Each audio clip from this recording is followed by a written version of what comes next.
snow, ganun kalaki. Ano lang, pag nag-frozen. Tulad nito. So, if you stream, you can adjust No. the prices for the one.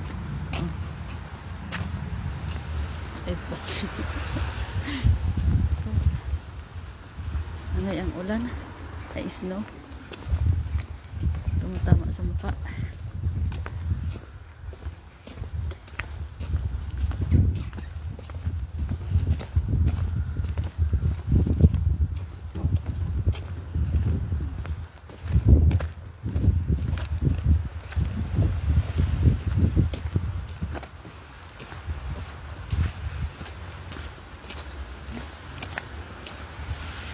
Mag-ano kami.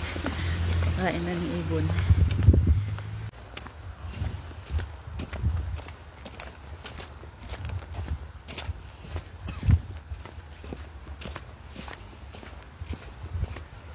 Yung sasakyan dito kahit dami yan snow, di man yan nasisira kasi may pangontra sila dito.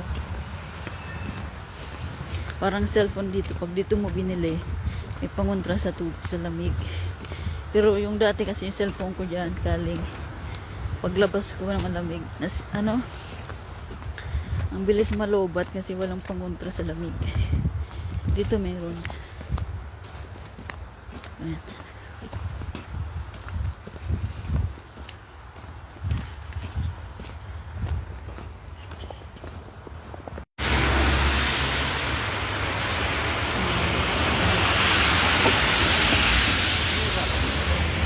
Mula kong gabi, daling araw.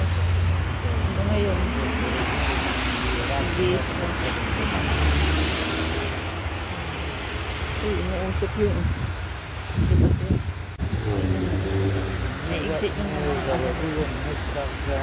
kawiran. Puro spot yun. Ay, stop tayo. Hindi na. Ito. Pag nag-frozen na ito, madulas ito. Kaya nilalagyan nila ng asin. Okay. Kasi yung asin, pangontra sa yellow. Para hindi madulas. Matunaw yung yellow. Lalagay sila dito, asin, mga buhangin. Yun ang pangontra sa yellow. Kaya mahalaga dito asin. Ito. Gamit.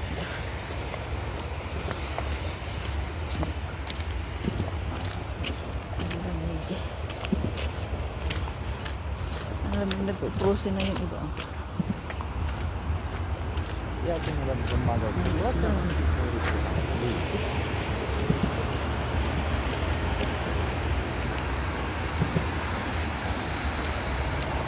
Mas ngayon. Mas malamig yung panahon dito ngayon kaysa last week.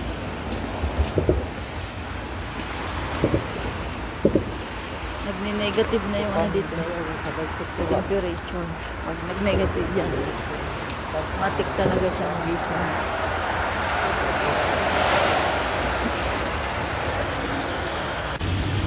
Kawawa yung mga ibon. Hindi sila makakain. Kaya tao din talaga yung kung may puso ka sa hayop. Kasi nakarelay lang din sila sa tao. Mga uwag. Wala man ibang tutulong sa kanila tao.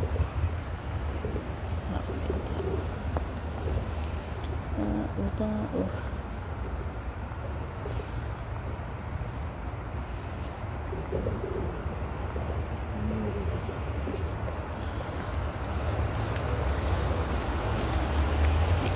Mumutik na sa pagkaputian ng mga puno.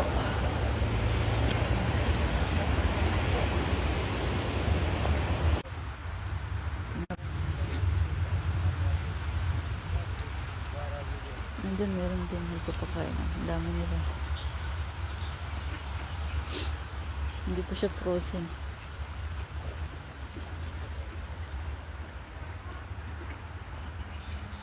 Ayan. Thank you, Lord.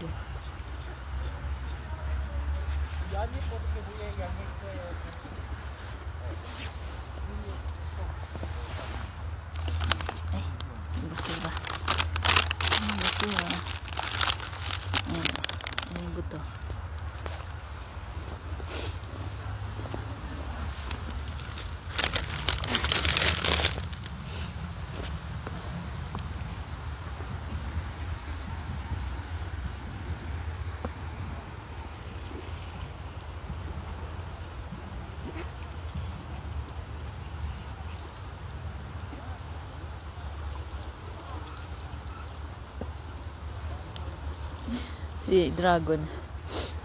Lamig na lamig eh. Pumapasok na sa kahon niya. Ayan yung mga ipis dito. Mamatay na. Frozen.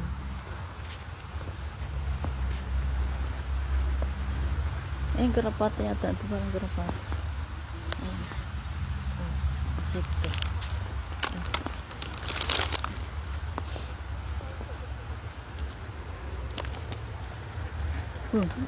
Gaway.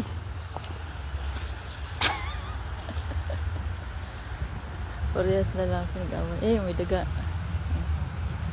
Nakaamoy na.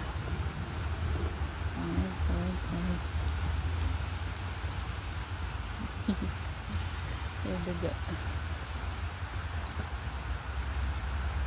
Kaya tattoo.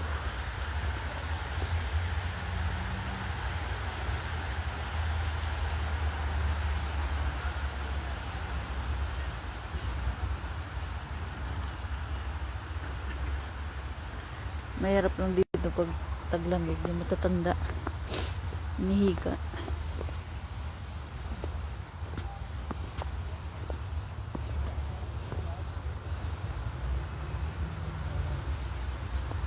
Ayun, ang dami yun. Ang dami nagpapakain. Naalagaan nila yung mga pato. Ang dami dito.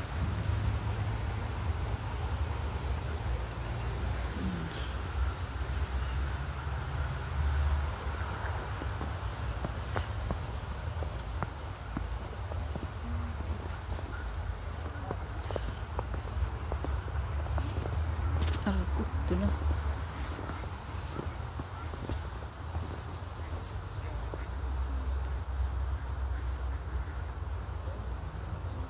Small pond.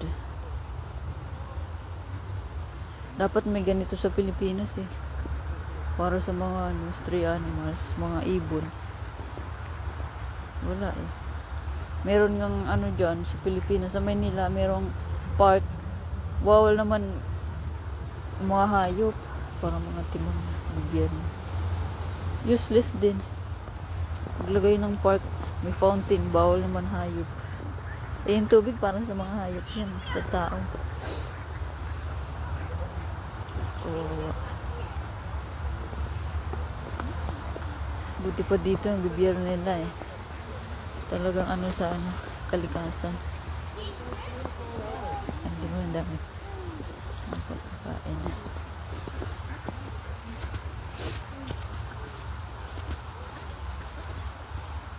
Ito basurahan na. Yellow na rin. Eh, isa pa. Sa mga bata.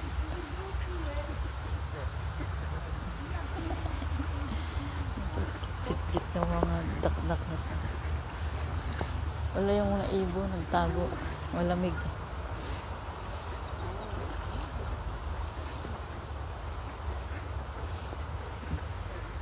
Andun pa yung pinakain ko. Ang dami.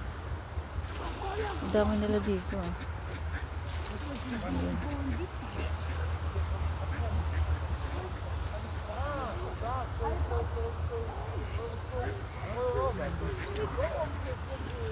Tuwang-tuwa sila.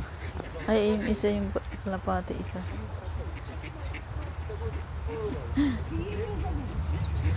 Oh, kawawa naman yung kalapate. Basang-basa. Basang-basa yung kalapate. Ayan pala, meron kunti. Ang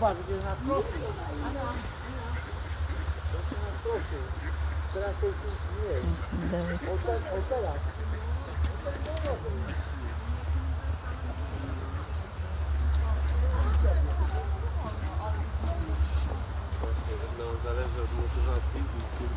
Ayan, natakpan na yung bayan ng daga.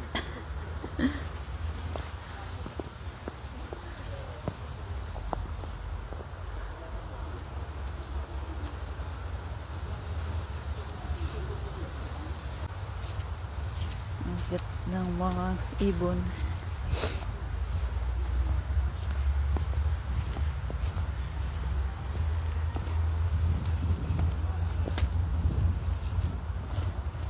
Ay ko. Tumama sa mata ko. Snow.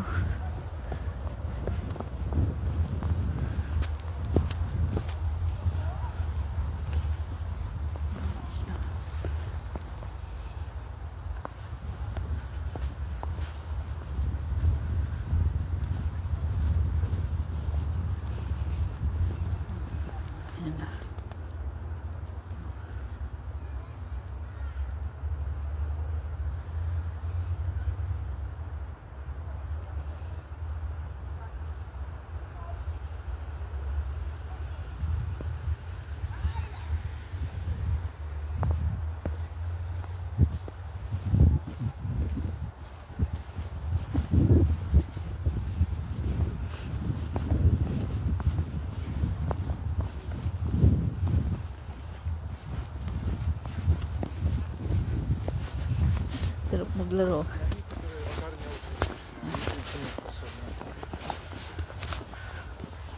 Mga gumagawa dito ng ano, snowman.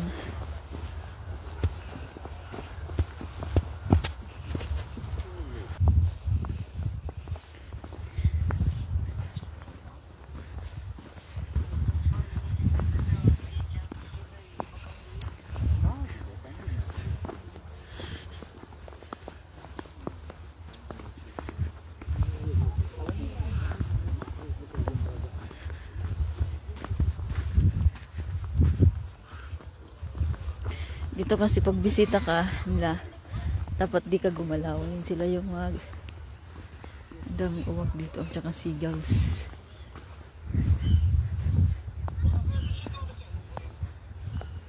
There, oh, show them, oh, the crow. There, Yeah, man. seagull. Maybe some. I don't have food. Yeah. Wala na akong pagkain. Ano dito, yung ganun sa kanila pag bisita ka. Sila yung ano, magaan sa'yo. Magsaserve. Sa atin, di ba, pag bisita ka dapat tumulong ka. Kasi pag di ka tumulong, chismising ka pagkatapos. Ganyan yung ugali ng Pinoy. Pero sa atin, normal, di ba? Kaya, nung nilinis ko yung ano nila, bahay, yung kusina lang. Na-appreciate nila. Marunong sila mag-appreciate, hindi kagaya ng Pinoy. Tinulungan mo na eh. Masama ka pa. Ganun yan eh. Simpleng bagay sa kanila, malaking tulong. Sa kanila.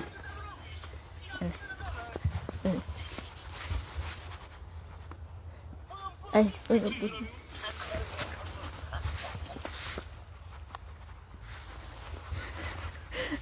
To mój zobacz teraz.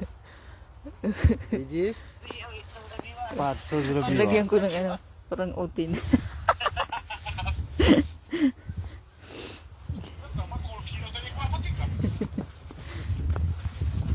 Tungtuwa, lagyan ko ng, pag mga kalukuhan, gusto nila yan. Eh, maloko ako diba. Kaya tungtuwa sila. Kalog. Kalog mga tao dito. Ano sila, open-minded. Eh ako kasi, di ba, kalog ako. Open-minded niya ganun. Eh yung mga Pinoy, karamihan, ano, ayaw nila ng ganyan. Bastos mo, bastos, pa-virgin. Nasa loob ang kulo. Dito yun, ganun. Eh ang ano sa kanila dito, sex, yung puday, yung buto. Jokes lang sa kanila yung parang ginagawa nilang biro. Arts kasi yun, ano, sa Italy. Arts sa kanila yun. Ginagawa nilang arts. Nire-respect nila yung babae dito. Hindi sila, basta ano lang sila, open-minded ba. Kaya mo na naglalaro. Naglalaro. Sarap paglaro sa snow. Ganito. Malamig lang siya kapag nag-frozen na. Ngayon wala pang frozen. Puro snow pa lang. Oh.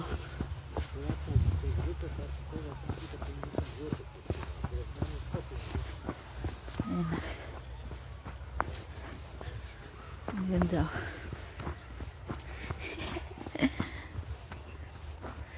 Madulas lang siya pag nag-yelo. Nag-frozen. Nag-drawing ako ng utin. Kabilat. Ang kulit. Maraming gawa niya dito. Sa sasakyan.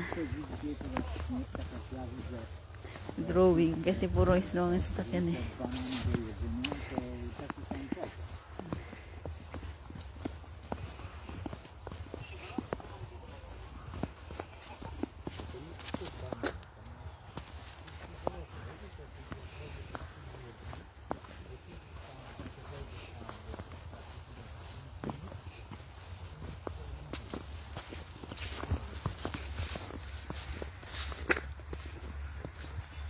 Ay, ayoko na amoy ng sigarilyo.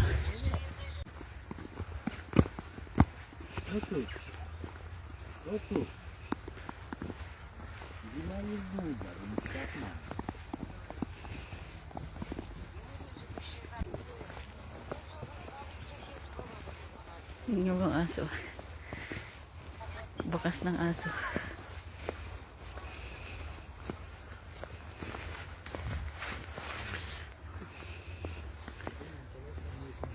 Tayo.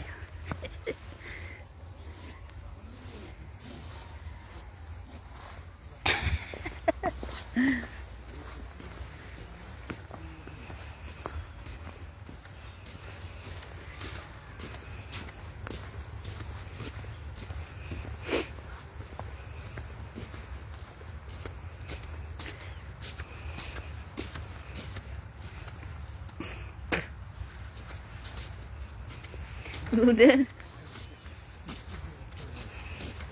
May katrabaho ako dati nun sa sa Star Cinema, sa ABS-CBN. Si Star Cinema hawak ng ABS-CBN.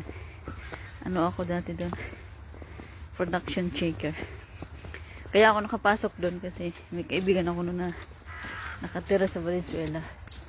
Hawak ng Valenzuela peso, yung public employment. Parang ganun, nakalimutan ko na yun. Yes. Tapos, pinag-apply niya ako dun. Ginamit ko yung address niya. Humingi ako ng recommendation. Tapos, interview ako. Ayun, nakapasa ako. May naging katrabaho ako dun, lalaki. Nakakwentuhan ko. Bata pa. Hold upper siya dati. Kaya daw ginawa niya yun. Kasi yung nanay niya may sakit. Nasa hospital, kailangan ng gamot. Kahit alam naman niyang mali, kaya lang nagtataka siya bakit nabibilan niya namang ng gamot. Di naman nagaling, lumala lalo yung sakit hanggang sa namatay. Ayun, na-realize niya na ganun talaga, pag mali talaga yung ginagawa mo, yung pinagmulan ng kinikita mo, useless din, walang mangyayari. Tinanong ko siya kung anong ginagamit niya pag ang hold up. Daw? Fake na baril.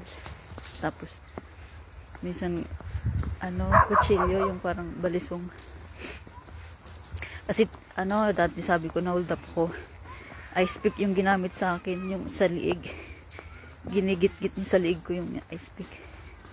Kaya dami ko sugat. Pero, hindi naman lahat ng hold up, masama. Karamihan dyan, yung ganyan, kapit patalim, ganyan. Bait yan Ewan ko, ganun sila. Pag, gusto nila ako makausap, mga ganun. Open up. Open-minded din kasi ako Yung nakikinig ako, di ko sila inuhusgan agad. Yung iba kasi, inuhusgan agad ng buhos. Ay, ang sama mo, ganun, di ba? Yung, dapat makinig ka muna sa sinasabi ng tao. Pakinggan mo muna bago mo siya husgahan. Kasi di mo alam yung totoo Ganon yung mga wise person. Hindi ko sinabing talino ako Yun ang talaga. Kasi kung matalino ka, nakikinig ka. Hindi yung husga ka ng husga.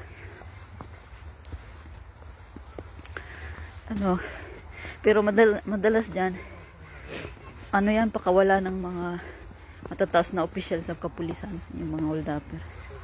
Hawak nila yan, sindikato nila yan. Kaya tingnan mo, sa Maynila, di naman nahuhuli yung mga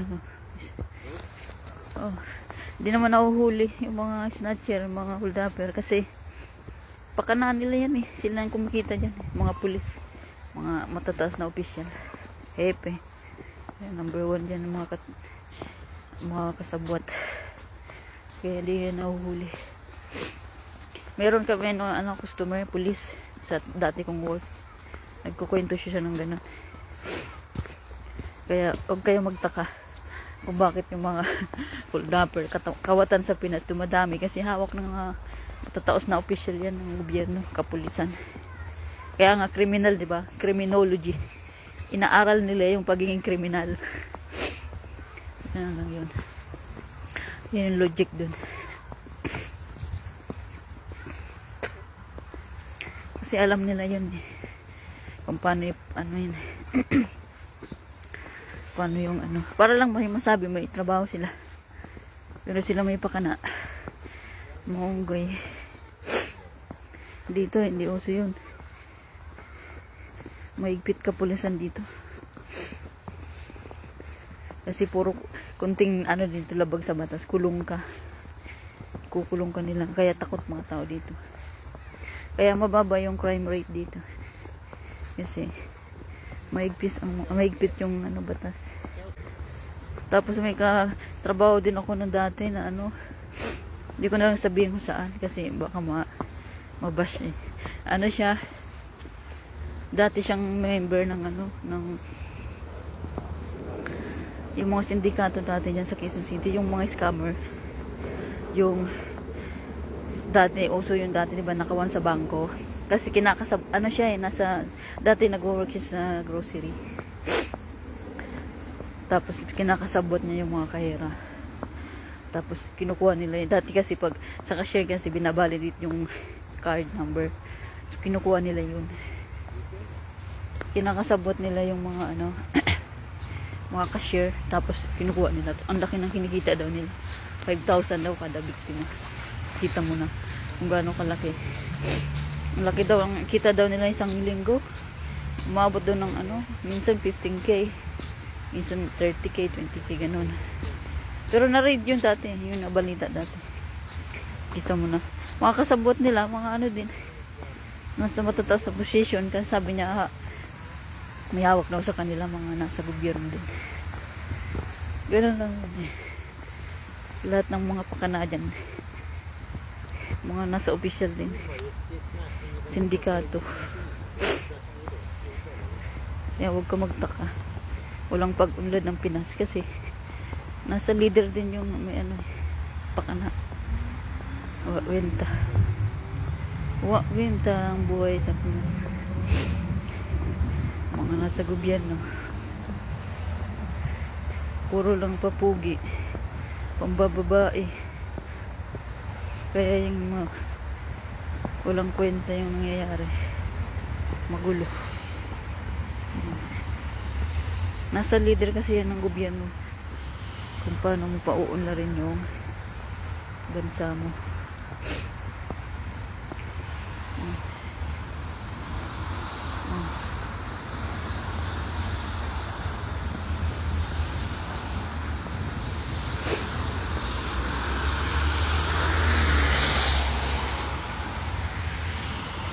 Ayan, pabalik na kami. Yun lang, share is blessing.